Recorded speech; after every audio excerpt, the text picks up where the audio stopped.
heard that Bill Belichick is not a first ballot Hall of Famer, and everyone has joined in saying that that is absolutely ridiculous. So the Hall of Fame released a statement yesterday in response to the outrage, saying in part, quote, "The Pro Football Hall of Fame understands and respects the passionate reaction of many fans, media members, and enshrinees of the hall itself in light of published reports regarding the voting results of the class of 2026. It goes on to say, if it is determined that any member violated the selection process bylaws, they understand action will be taken that could include the possibility that such selector would not remain a member of the committee moving forward. Now, Bill Belichick is not mentioned by name in this statement, but we all know what they are referring to, obviously. Tom Brady also weighed in on the snub. I don't understand it. I mean, I was with them every day.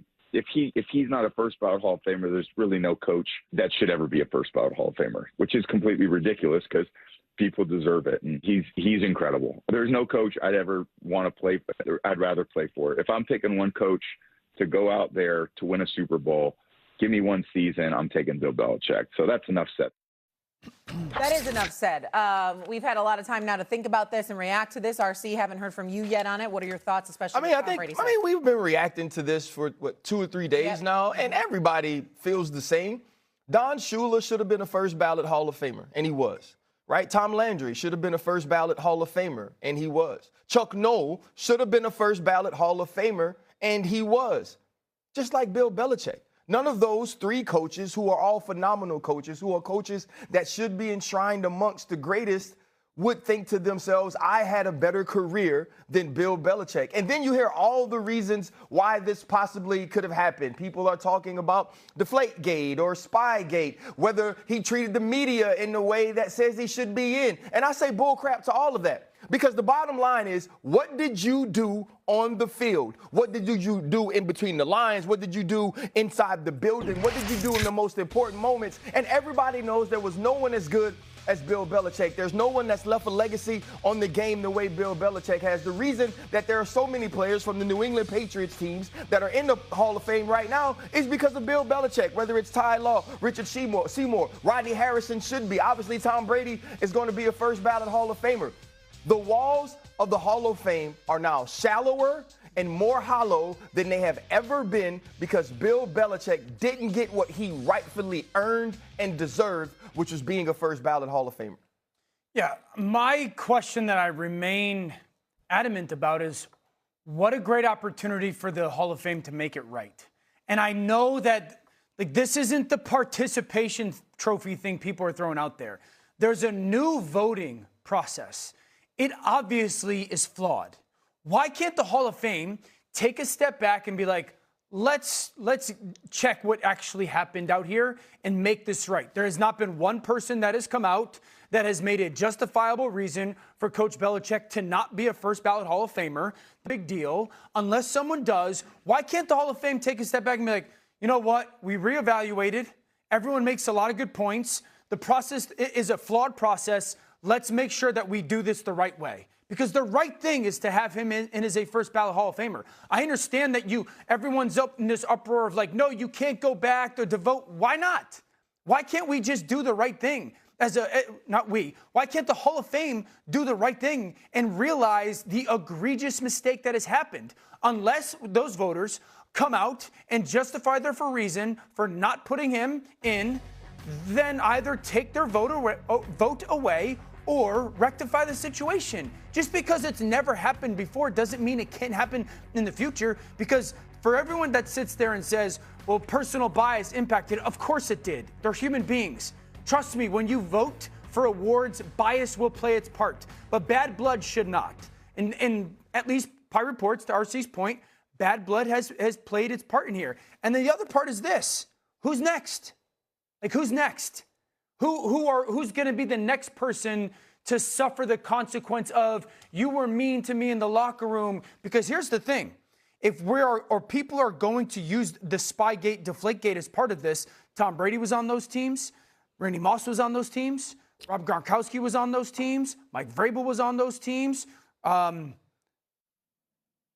There's a couple of Teddy Bruschi was on those teams. No, Ty Law was on those teams. Richard Seymour. There are people that are Hall of Famers right now who are on those teams. And the first thing I tweeted was, if that went into the reasons Bill Belichick is not a first ballot Hall of Famer, then Tom Brady shouldn't be either. Right. Which and is that would be outrageous if Tom Brady doesn't. Tom Brady's whole presentation should go like this. Whoever's representing him in the New England Patriots, the Tampa, whoever it is at the time, they should walk up and go, Tom Brady. Everybody in the room should say, I. And the same thing should have happened for Bill Belichick. Good point. S.A.?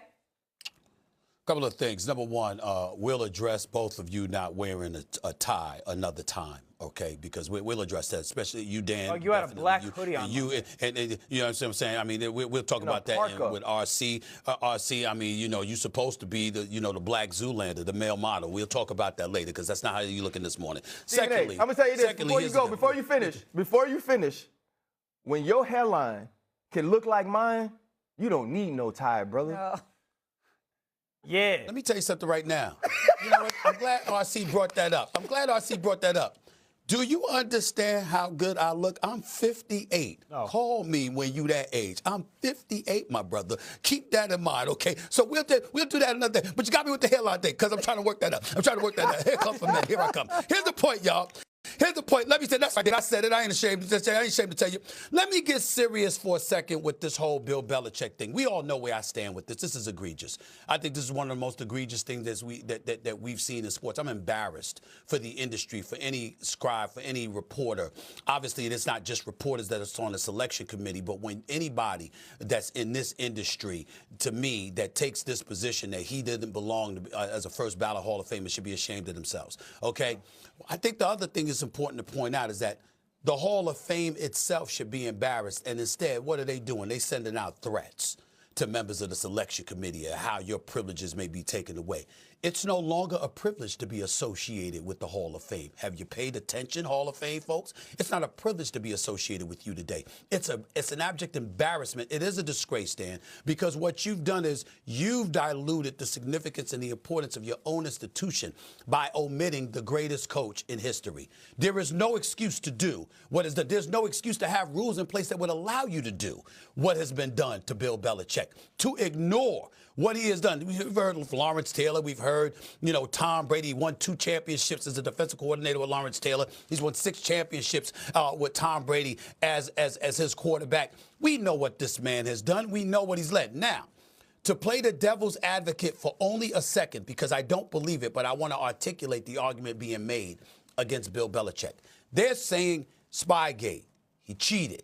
He got fined $500,000, which was the largest fine in history, for that's been accorded to a coach. That's what they're saying.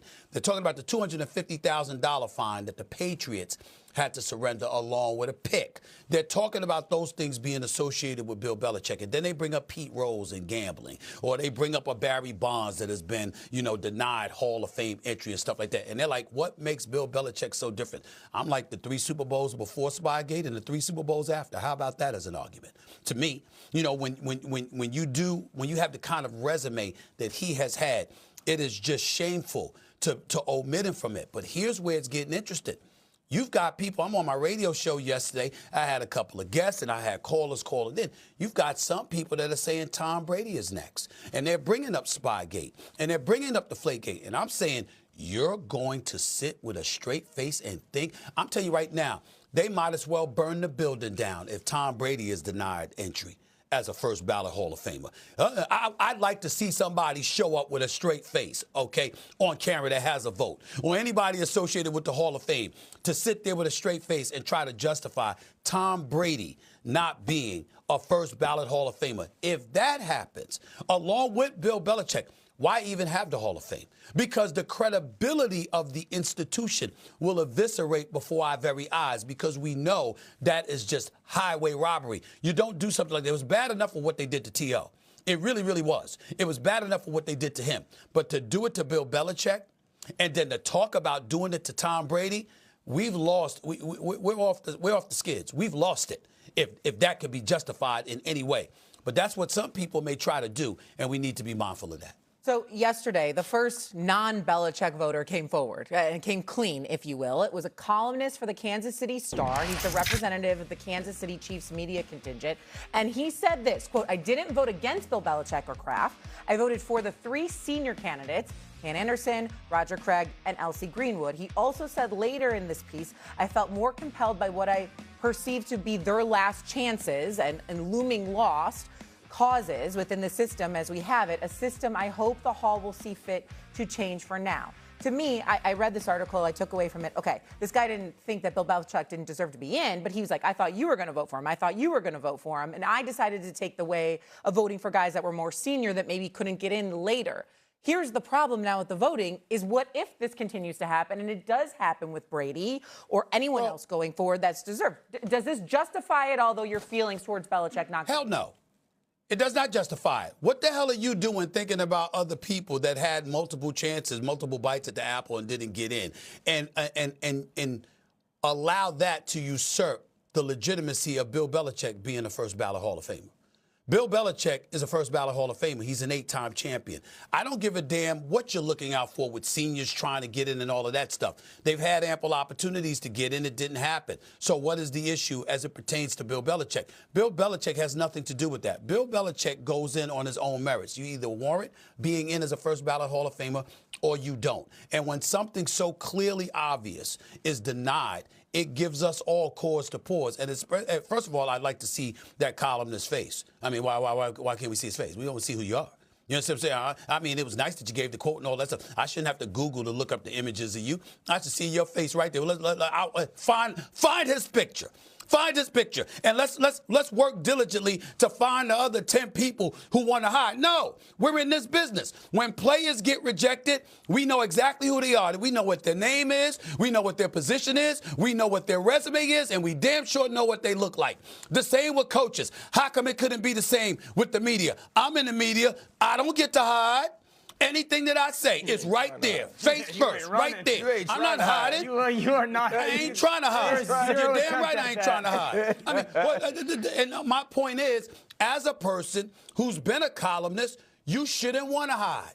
You shouldn't want to hide. You should want to be front and center and stand on yours. Since you're so right and so justified and so sanctimonious in this particular case, I'm not trying to disrespect the writer, but come on. You got to give a better explanation than that. I think in the end, the greatest ever is not in the Hall of Fame. I agree. No matter what, Bill Belichick should be in the Hall of Fame. But this speaks more to Dan's point of revamping the voter process, right? If you ask anybody in Pittsburgh, they believe Elsie Greenwood should be in the Hall of Fame. You ask anybody in San Francisco, hell, you ask me as a young kid who watched Roger Craig high step down football fields. Bowl. Yeah, he should be in the Hall of Fame to us. And so this writer is saying, I believe these people also deserve to be here. Sure. It might be their last chance. It points to the human side of the voter, which Dan is talking about. As the human side, you're trying to weigh, well, I think enough people are going to vote for Bill Belichick, so maybe I can give these guys votes so they could get in. And it talks to a revamping of the process.